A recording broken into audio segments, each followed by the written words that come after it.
Listen, I'm limited. I spent 4 trips, maybe 30 hours with a man. So, and the result, you should see it. I hope you see it.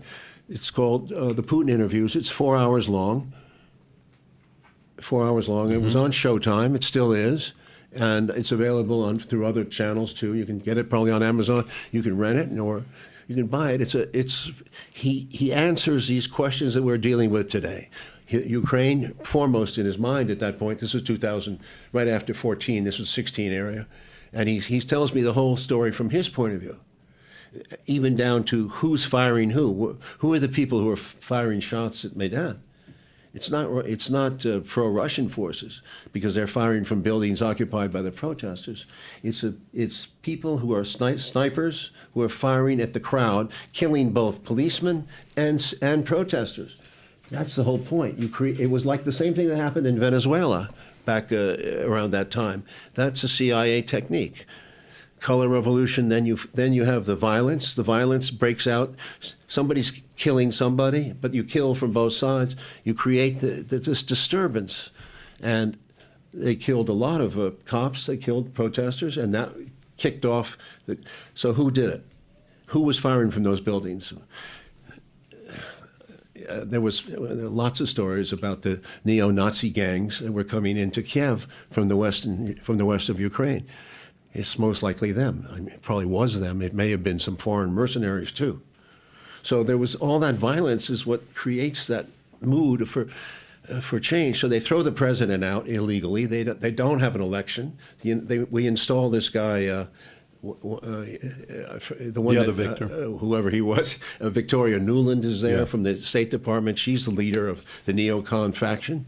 And the American ambassador, it's all we got the recordings. They're talking about getting rid, and she even says "fuck the EU" because the EU wants to do it more legally. You know, frankly, France and Switzerland were playing a role here, and Germany were playing a very important role in trying to make this a transition that was democratic.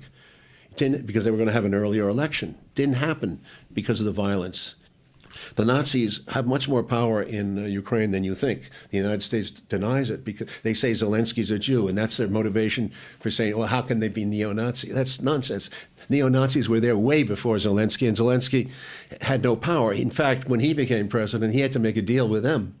He had to make a deal with them because they're tough people. They are telling the president what to do. You cannot change the Ukraine policies. You have the United States telling you what to do, and you have the neo-Nazis telling you what to do.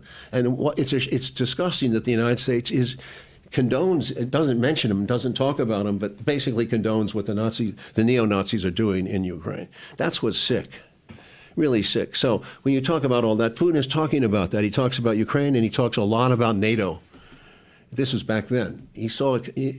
For him, it's you're putting my back against the wall. You're pushing me. You're strangling me. We're surrounding them. We made the Baltics very aggressive towards them. Sweden, Finland, Poland has been. We put anti-ballistic missiles in Poland. That's horrible, and Romania. And these missiles can be adapted to an offensive weaponry, and in 5 minutes could be in Moscow. You see, from their point of view, they feel the squeeze. You put his back up against the wall, what are you doing? You're going to create a state either where he's going to go to war and he's going to fight back, and he's got the nuclear weapons to do so.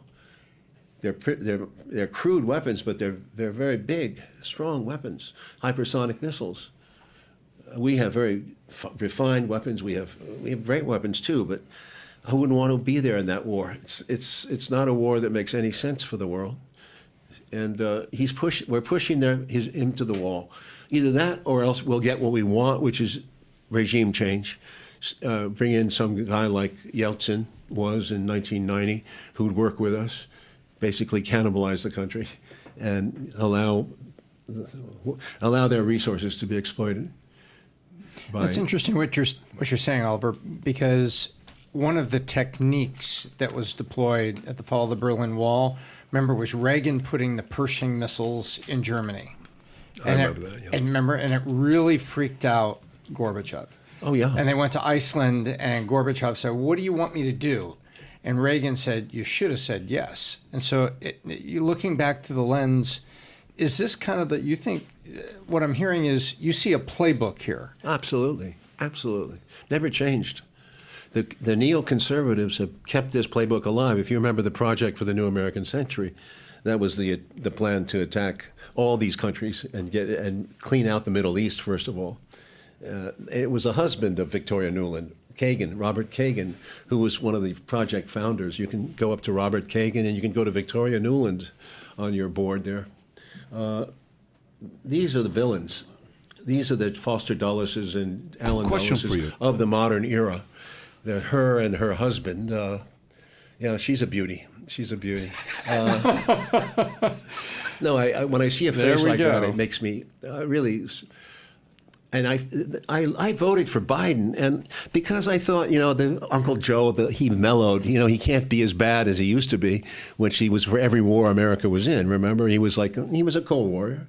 But he never changed. He should be curbing these people instead of appointing them to.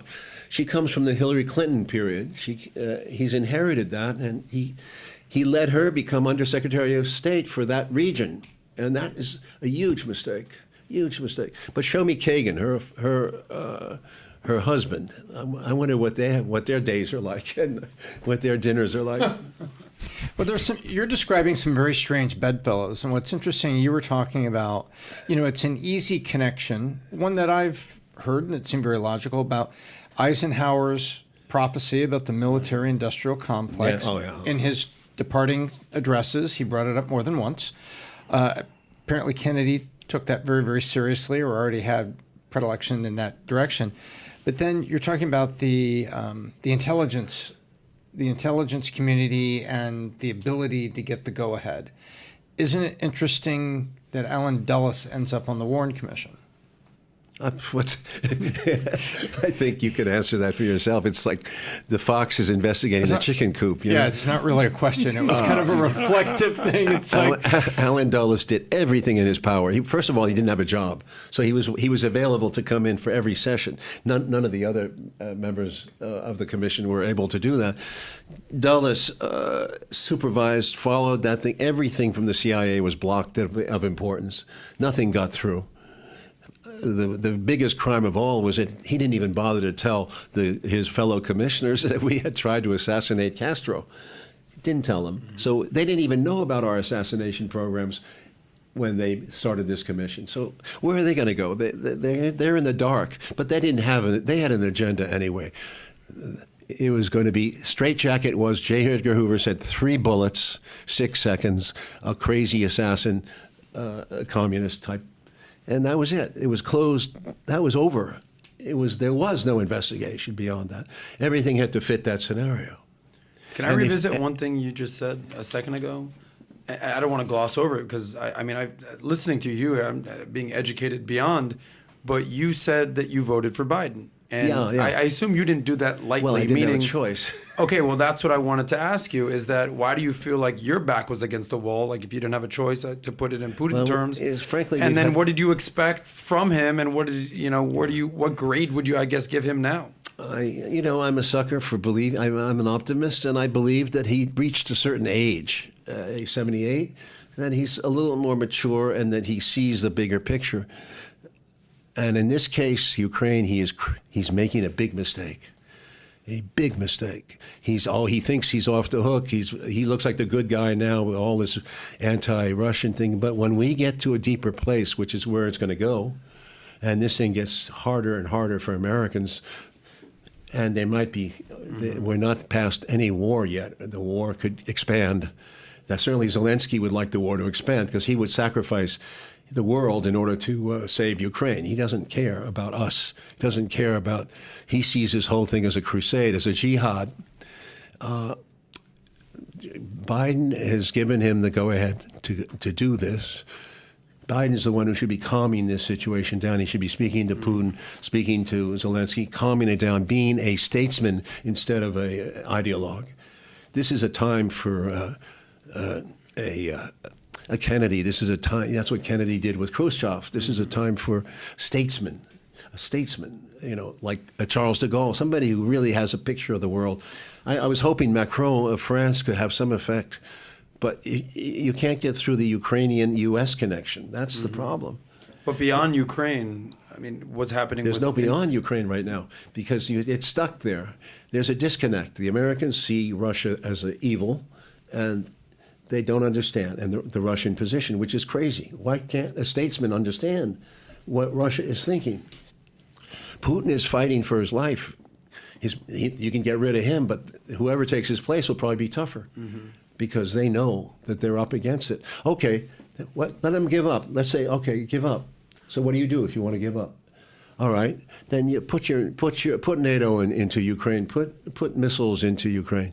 Fine, you can put them right on our border. We'll take all the refugees you can give us, and there'll be another confrontation when you make your next move. And one of the things you often hear, though, is, well, this would be different under Trump. Nothing happened with Ukraine and Russia under Trump. That's not true. That's not true at all. Trump, on the contrary, is a very strange guy. He was making sounds about Putin when he came in, and I was hoping that there'd be some détente. But as he got more and more pressure for his Russiagate, which was a joke, but it was a serious accusation. That was, of course, political, too, putting pressure on Trump, not allowing him to get anything done with this pressure from Russiagate for, 2 years? That was insane, that he was a Russian agent, all that stuff. No one, I mean, if you were thinking, it was so ridiculous. And I asked Putin about that, too, and Putin practically laughed. He knows that it's not possible. But they pictured Trump as a tool, as a Manchurian candidate or something. As a result, he became very anti-Russian, too, in the sense that he was past every single sanction against Russia that was put onto him by Congress. You check his record on Russia. He did everything they wanted. And then recently, I saw yesterday or 2 days ago one of his comments, which was insane. He said he's not a coward like Biden. Something like Biden is a weakling, something like that, implying that he would be much tougher, which means what? War, nuclear war, to my mind. Last thing before we wrap up here. So you said that the right thing to do right now for Biden is to be a statesman. To be a statesman. Right thing for him to do right now is to be a statesman, reach out to Putin, have a meeting with him, sit down, have that conversation. Well, he also has to deal with Ukrainian, and he has to deal with the neo-Nazi issue. He's got to deal with the Ukraine administration, the way that country is run. I think if we could reach a deal where they could split East and West, it would, but it's very hard to do that. Yeah, that's not going to be easy to do, though. I don't think that's the direction it's going to go. Yeah. You saw they made him an offer, and Zelensky turned it down. But he promised them that he's going to cool off the negotiation with NATO, and he's kind of backing out from getting closer to NATO. It seems like, who is Putin most annoyed and upset with for him to get to this point? Is he seeing it, from your opinion, as being opportunistic, saying, I'd rather do it under Biden because of how they handled Afghanistan and the Taliban got what they wanted rather than Trump? Is it more purely he's just being opportunistic, or did somebody do something with a proxy, NATO, Biden, U.S., somebody pissed him off to say, this is the time to go attack? He didn't get pissed off. No, he doesn't get pissed off. What struck me about him over these years that I met him was how cool he was, how rational. He's a chess player.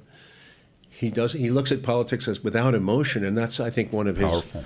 You talk about him as if he's some villain in the West, but the truth is, if you go to Africa and you go to the Middle East and parts of Asia, you'd be surprised that he's admired as one of the best statesmen of this era.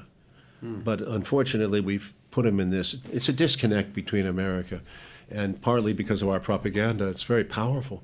I'm surprised by the EU's tough. I mean, basically, you understand Biden made this move using Ukraine, but it helps him with EU and NATO. It makes their dependence on the United States even tighter. So, and he was worried about losing their control of the EU sector because they're economically much more involved with Russia and China than we would like. What's the worst thing? Last question. What's the worst thing Putin is capable of doing? The worst thing? Yes, the worst thing he's capable of doing if we keep playing the strategy that we're playing. There's no hope down that road. Okay.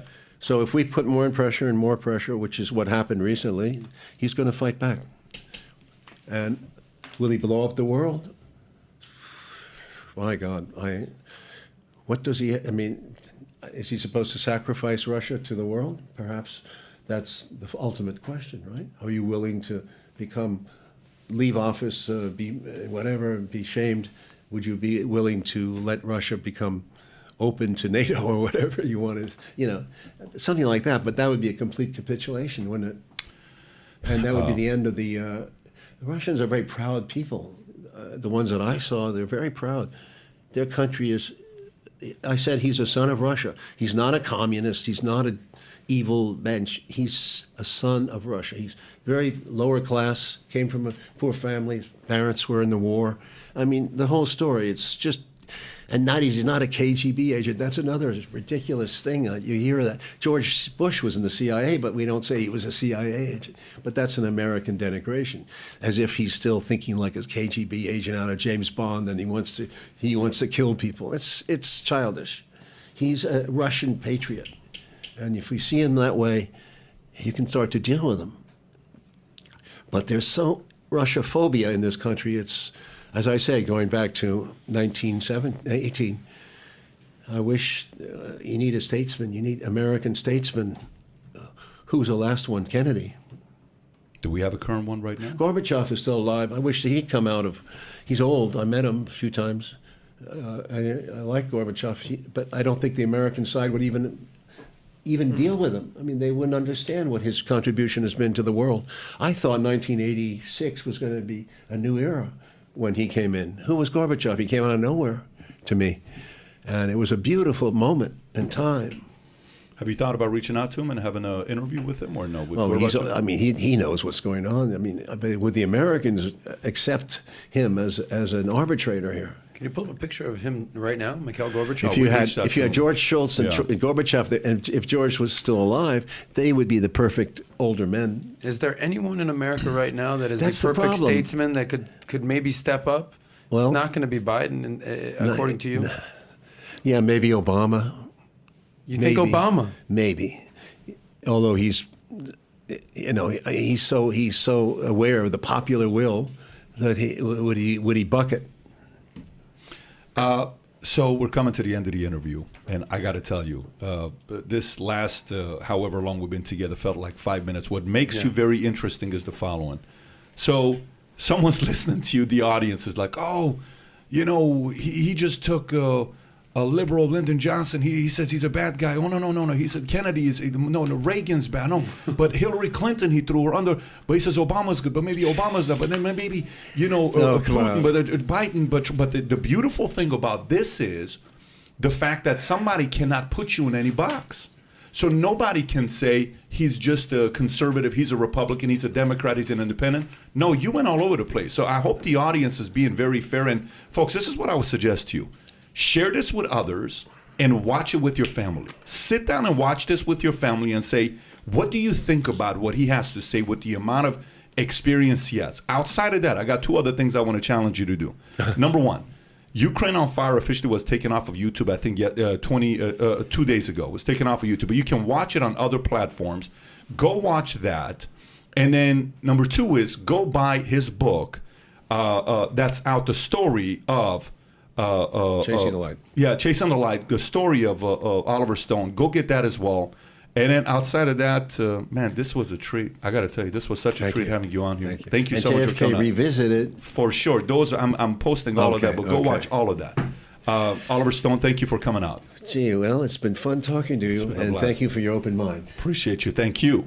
This has been great. Take care, everybody. Thank you, Adam. And Tom. Bye-bye. That flew by.